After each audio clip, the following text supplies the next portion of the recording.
If you had the recipe to Mrs. Fields' cookies, would you bake any other cookies? Today, we reveal our secret recipe. This is The Real Story with Adam and Sherry. I'm Adam Hamalian, And I'm Sherry Hutchens. and this is where two experienced real estate brokers in Contra Costa County share everything about real estate, mainly for our clients, some for our colleagues, and really because we just like hanging out with each other. Good morning, Sherry. Good morning, Adam. How are we today? We are good. Yeah. We are good. It feels like September today. Instead It, of being 100 and something degrees, there's a little tiny nip in the air and the leaves are blowing all over my backyard. it actually feels like school should start, even though they've already been in a month. Doesn't it feel? I mean, like it seems like we need this kind of weather for school to be in session. Yeah, no kidding. We didn't have air conditioning when I went to school, so thank goodness we didn't start school till after Labor Day. Yeah, this is the other name I have for this season is the lost jacket season, where you send your kids off to school with a jacket and it gets shed sometime around 11 o'clock on the Yeah, playground, and who knows where it ends up. And at the end of every quarter, there'll be this pile of all the missing clothes, and you're like, do I really want to go through all of the? I mean, like what has that clothes gone through? And like, do I want to touch all those other clothing to exactly. find your kid's jacket? Yeah, crazy.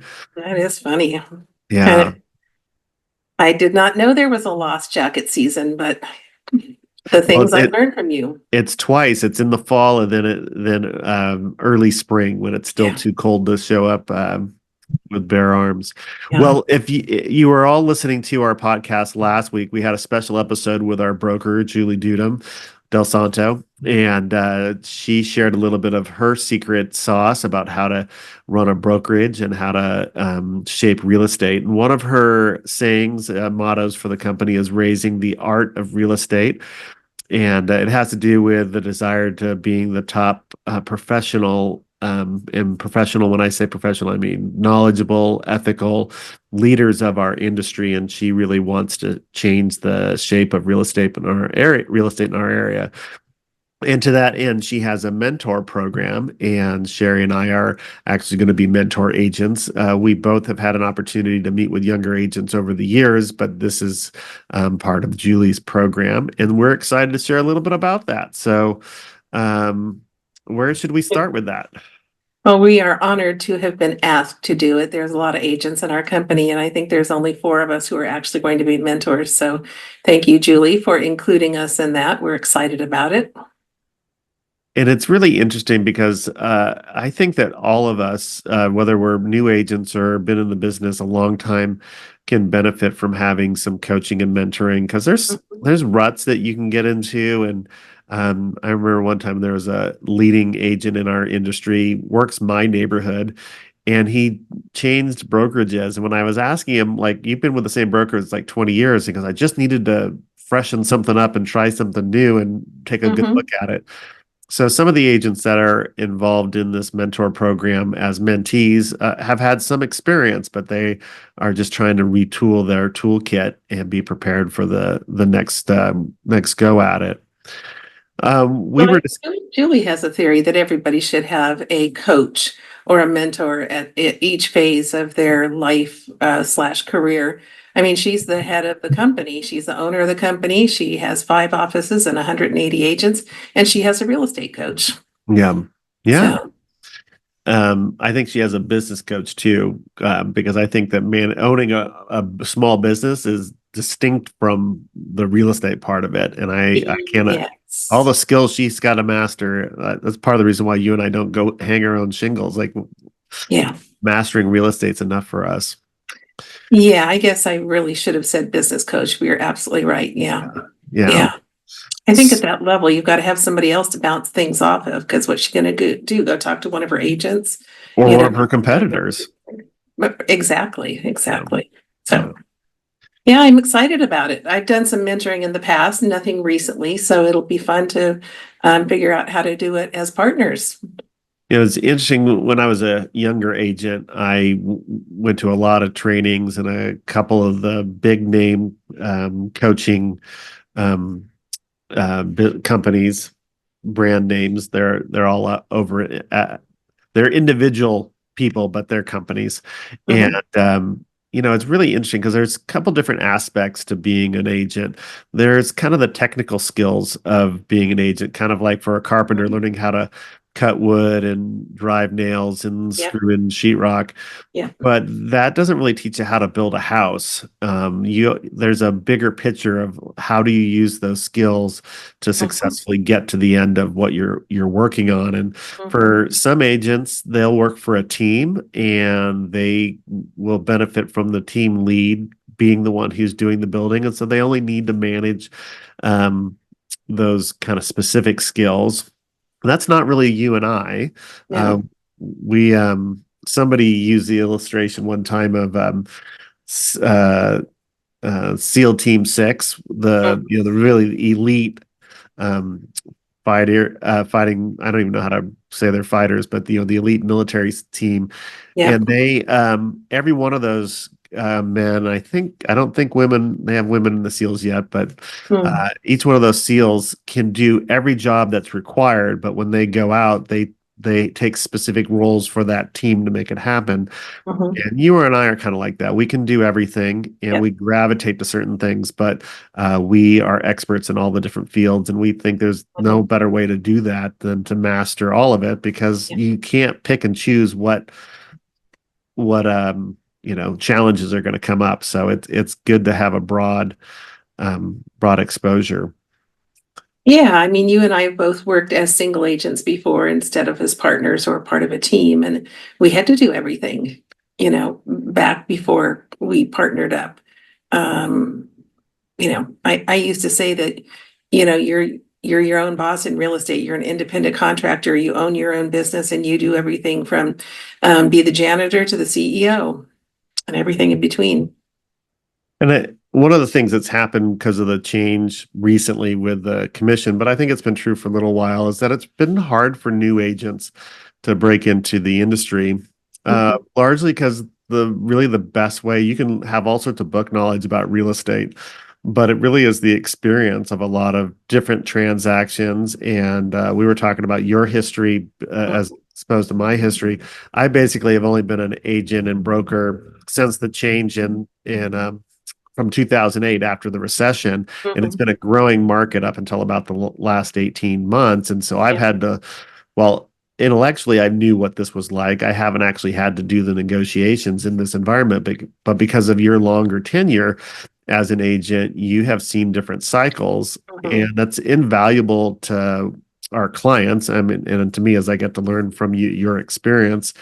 But it's hard for new agents. How do how do they get that experience just because they went and took a couple classes and passed a test? Let's just face it, that test is not that hard because it's fairly limited. But Yep. how do they get the wealth of knowledge without having the years of experience? Well, we were talking about that with one of our mentees last week at our first meeting with her. And I was telling her that when I got into the business, I sold 9 or 10 houses my first year, which is very unusual. That's a lot of houses. And I didn't sell them to anybody that I knew or was related to. And the way I got business was um, in those days, and it wasn't that long ago, 2001, Zillow and Redfin did not exist. There were not consumer websites for agent or for buyers to go on and sellers to go on and say, what's on the market? What should we go look at this weekend? They had to look at the ads, the real estate ads. They had to drive around and look at signs, and they picked up the phone and they actually called agents. And I was the newest agent in our office, and I got most of those. They were called sign calls or ad Mhm. calls. And I would talk to the people and make appointments and go sell them a house. And unfortunately for new agents, that does not exist anymore. Um, every so often, you and I will get a call from a buyer, excuse me, who was driving around and saw our sign and picked up the phone and called. But for the most part, they're doing everything on their phone online. And there just isn't that connection between buyers and sellers and agents like there used to. So the options for someone, a new agent picking up business is to mostly hold open an open house and hope that unattached buyers come in, Yeah. or a neighbor who wants to sell their house. I think about the last sign call that we actually got a client out of. Do you remember who it was?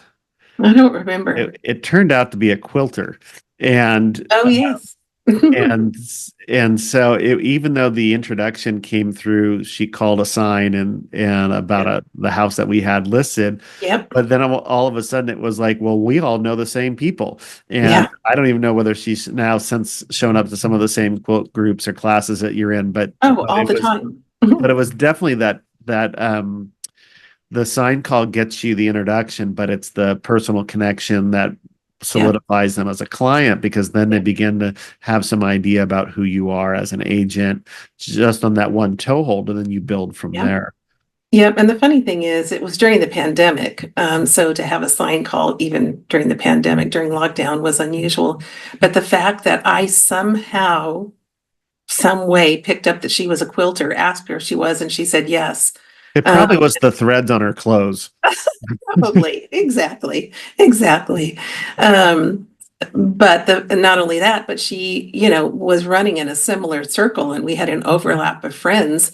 And she just had never been part of my specific group, but I saw her Friday night at the group that I was in over the weekend. So yeah, it's funny how you meet people. Yeah. It is all about the connection, isn't it? Yeah, you got to figure out some way to connect with somebody so they'll begin that relationship of trust, because without trust it's hard to really be successful as their advocate and as Yeah, their advisor when it comes to doing real estate. yeah, We've been talking about trying to get experience, and I think the core of the experience that we would tell a new agent is that they are the product, right? They are that people are hiring them for their knowledge and their abilities. And for a new agent, they don't really have much knowledge, and they certainly don't have experience of a variety of transactions so they can anticipate it. But I think that really agents neglect making themselves better in doing that's part of being a mentee, having a coach. That's one way mhm, to get better. And mhm, I think that just doing continuing education, there's all sorts of mhm. certifications that are being sold to agents. And I don't think the general public, buyers or sellers, for the most part, care about the letters after your name. There's a few specialty ones that make a difference, like a probate one, for instance. Mhm, mhm, But really, taking those classes is one way to gain in your experience and knowledge. It's not the same as 20 years of experience, but at least gives mhm. you a vocabulary around it. And I Yeah, would say the one thing that you have learned from your experience, and I got a little bit from formal education, is that we actually are selling houses. We're not selling cars. We're not selling iPhones. And I think young agents need to do a better job at learning how a house is put together. yeah, I think that, for home buyers, this is my perceived sequence of events. They see a house online and they look at pictures, and their curiosity is piqued. Like, I think that this is a house I would like. I like the style of it. I think I like the room. So the next step is to go look at it in person. mhm, And then they walk into the house and they might, yeah, I like how this feel. I like the flow of the floor plan. I like all of it. That's step number two. Those are things that as an agent we can assist with, but we're not heavily needed for those two steps because mhm, people are looking online. Obviously, going and showing a house in person is something that we can do. But if all we're doing is unlocking the door, I think that the public's criticism of agents is pretty valid if that's all we're doing. And so yeah, where we can really add value is the next step, which is evaluating the value of the house. And that has to do with market value, but also the condition and structural soundness and other aspects of a house that you're taking on when you buy it. And I just think that that's a missed opportunity for a lot of agents, and they don't mhm. even know Don't teach material. that. That is, they don't teach that in real estate school. No. You were very fortunate that you had an undergrad degree in construction management and you knew houses, not only from that experience, but also doing a major remodel on your own home. I mean, you were hands on the tools and doing the actual work. So most agents do not have that advantage. They taught us all kinds of things in real estate school, but I don't remember them teaching us about how houses were built or things like that. They taught us stuff that we never use. I always use meets and bounds as an example. Yeah. And I remember talking about that for an hour at real estate school because I did my classes in person. They couldn't do it online in those days. I've never used meets and bounds ever again, except to answer a question on the real estate exam. Why didn't they teach us something about houses? Because that's what we're selling. We Yeah. have to learn it on the job. It was hard for me. You came in with the experience. I knew nothing about houses. What? Every once in a while, there'll be some esoteric thing I know about a house that really isn't that important. But I love it when it's like, oh, you'll ask me like, well, what is that? And I'm like, oh, where's my whiteboard? And then I'll pull out a whiteboard and I'll start diagramming the difference Yeah, between a slab foundation and a raised foundation, yeah, and how that where the metal might go, the steel might go to reinforce that, and how the yeah, pattern of that makes a difference. So I yeah. kind of geek out on it a little bit. I admit you're very patient as I do. No, it's all good. I mean, I love that kind of stuff. And I was lucky enough to have that with my first broker manager. He was an ex-engineer who'd sold real estate for 35 years. And he offered to mentor me, even though I was just an agent and he was in an office of all brokers. And he took me on and worked with me for at least an hour every single day for 2 years and gave me access that whenever I had a question about anything, he would whip out a piece of paper. We didn't have whiteboards, I guess, or he didn't have one, and draw me a picture to answer whatever question I was asking. But he didn't have the hands-on experience that you've got, of actually having the hammer and the nails and doing the work. So, no, it's all good. I mean, and the way houses are built are changed. So the way it was done 20 years ago, 25 years ago is different probably than the way it is now. So, no, I love our whiteboard sessions.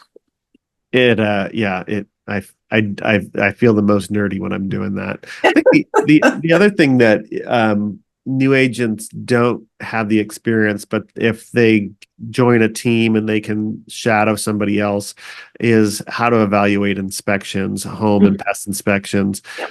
Now, we're not licensed contractors and we're not supposed to present ourselves as experts on those inspections. The inspectors are the experts, but Mhm. sometimes there's jargon and language that is used that needs some deciphering, Mhm. and and then the other part of that is looking at those reports and knowing when to make a further referral, Mhm. like, oh, it says this, you probably want to get this other inspection. And I think that's what you're really good at, is you have a really good Rolodex of all the kinds of inspectors that you only need on one every 10 properties, Yeah. and your Yeah. Rolodex of those vendors, and not just one but several, and that comes from your years of experience. And another way that new agents or less experienced agents, if they hook up with more experienced agents, they can begin to develop that Rolodex Yeah. for themselves. Yeah. Yeah. Um, It took me a long time to develop my list of vendors because I didn't know anyone, and I would call someone and have them come out and do a quote, for a paint job, and then they'd disappear and I'd never hear from them again. And I just could not figure out what I was doing wrong. I don't know if I was picking the wrong vendors or they didn't want to work with me, but I remember a few tearful car rides. It's like I need a paint quote and this guy won't call me back and nobody else is picking up the yeah, phone. It's one of the tools you need in your tool belt that you don't know when you get into real estate that you're going to need. yeah. First of all, I need to know about houses. Second of all, I need great contacts for vendors because it's an important part of what we do. So, Uh, I think one of the saddest things is when your favorite vendor retires. uh-huh, yes, We had for a while, the best contractor. He was really, the scope of work he was doing was handyman. He yeah, was older in his career, near retired. heavy handyman. Yeah, but he was a licensed contractor, Yep, and he was the kind of guy who knew how to do everything from his yep, years of experience. And he didn't want to do big jobs. He just was happy to do the little small stuff to yep, get.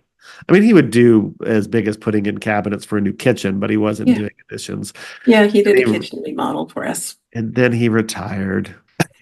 You know, you said he was happy to do a kitchen, or kitchen cabinets. He was just happy about everything. Oh He yeah. always had a smile on his face. He was always happy to see us. Yeah. We were happy to see him. He was a joy to work with. I Yeah. can Yeah. believe he retired I think we without asking us. I think we finally have found a replacement, and he's a young licensed contractor, Yeah, so he will probably outlast us in the field. And everybody we refer him to just loves him. So yeah.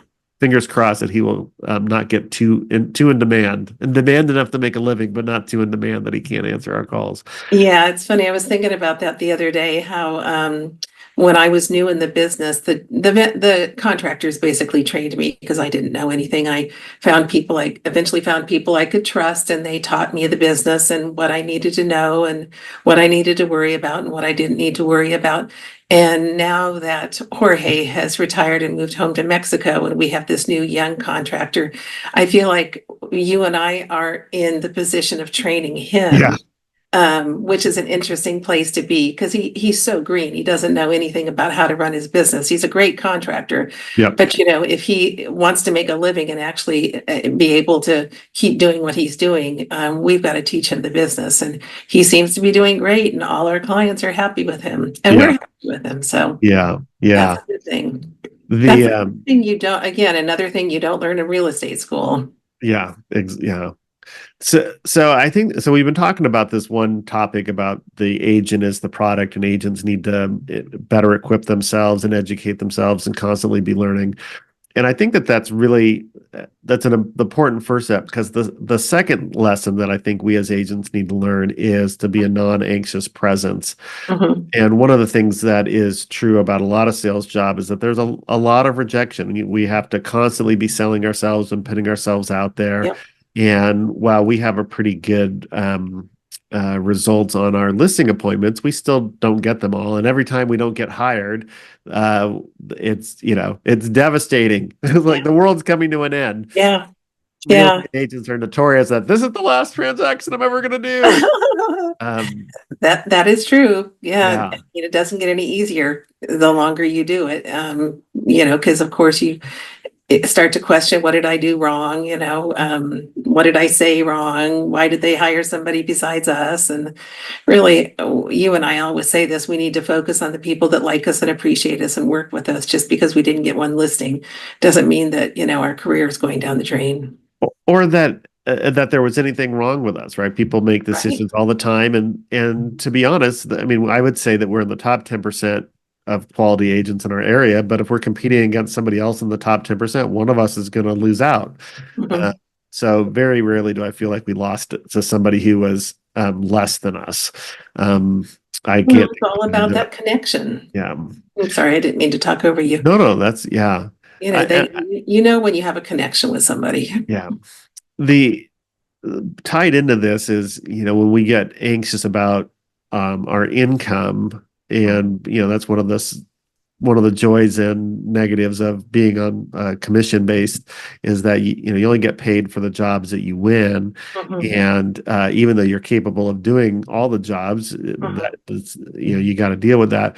And I think that when we show up to listing appointments or work with buyers, and we live in that anxiety about getting paid, Mhm. which, let's face it, sometimes that's more real if you're in a down cycle. I mean, right now the Yeah. business is doing half of the as in Contra Costa County, there's half the amount of transactions as there was 2 years ago, which means that there's a lot less income in the real estate community as a whole. So Yeah. nobody cry over that, but that means that some agents are getting out of the business, and even those that are doing a healthy book of business need to mind their marketing budgets and things like that. Mhm. Yep. And fortunately, you and I haven't had to worry this year about hand to mouth type things, but Mhm. it's always present reality. Yeah. And so, being in a place of confidence about who we are, that we are good agents, that we bring a really good tool box of tools to all of our clients, helps set that anxiety about the paychecks aside, so that we can really focus on what our clients are needing. Mhm.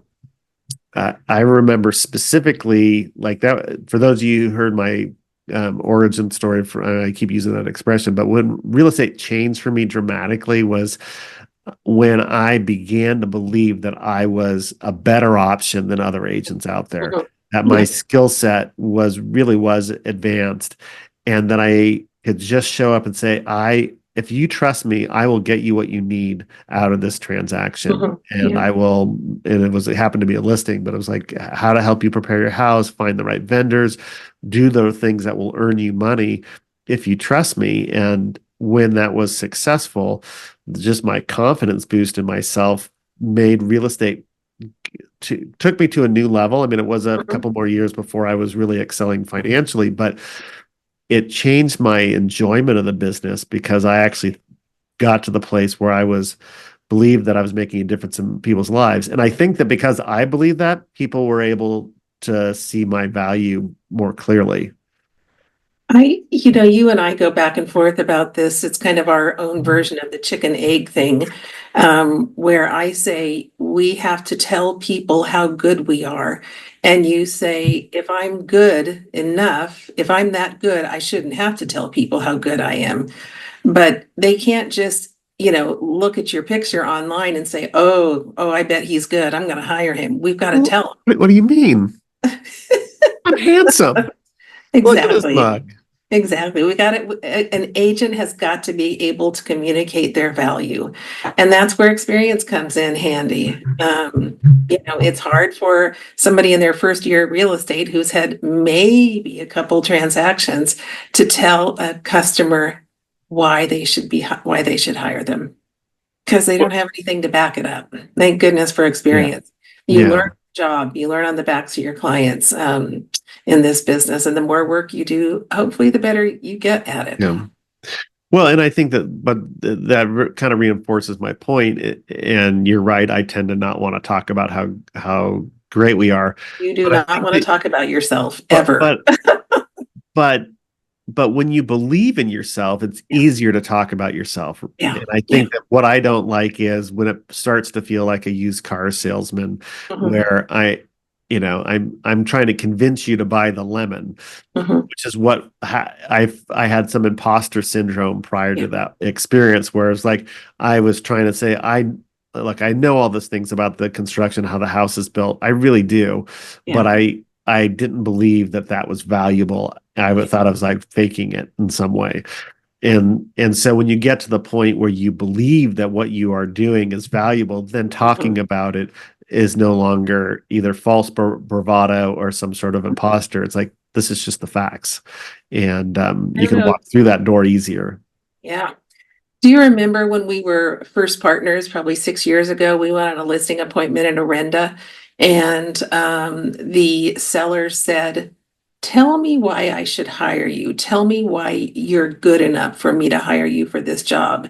And you and I both said, oh, well, we kind of said we don't want to brag about ourselves. And he said, and we said, it's hard to talk about ourselves in that way. And he said, if not you, then who is going to talk about you that way? And we didn't get that listing.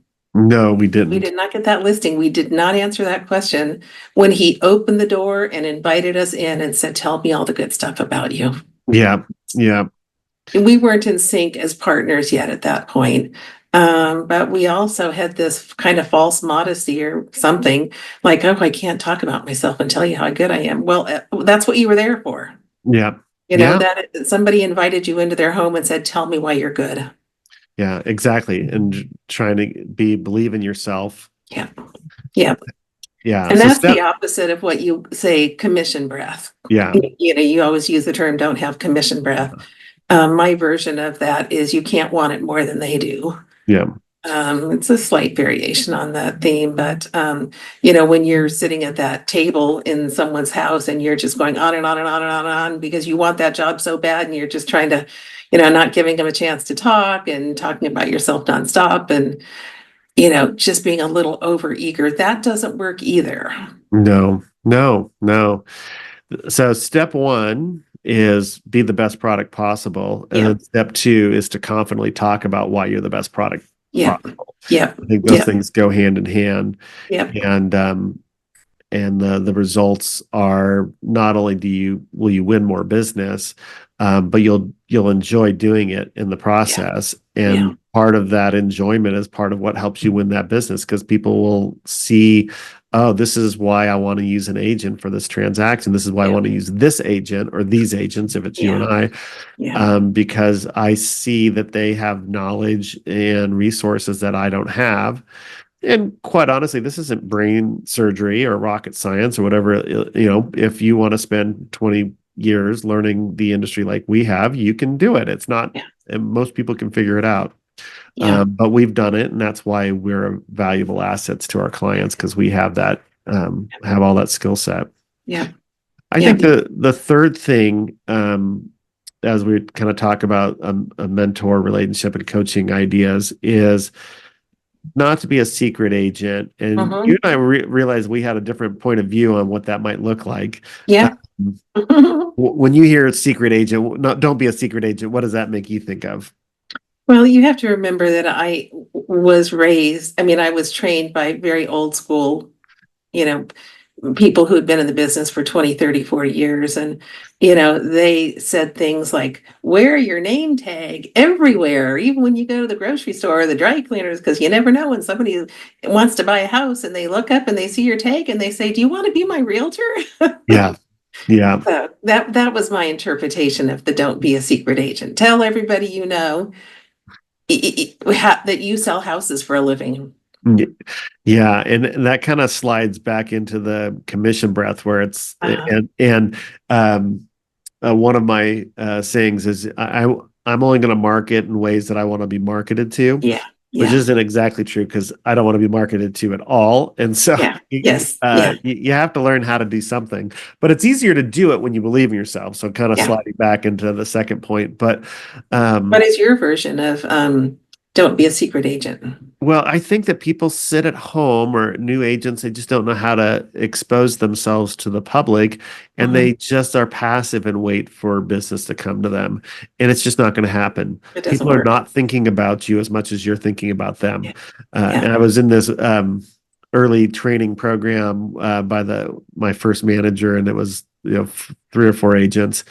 And we made these, what are the things you're going to do this week to market? And it was, well, I thought about one person. I thought about this client because I know that they're going to sell the house one day. And the broker goes, how does thinking about them help you win their business? They don't know you're thinking about them. Are you Yoda? Are you a Jedi Knight where you could think about me? So when I think about not being a secret agent, I mean, it's the way that we're doing marketing. So postcards to people who know us.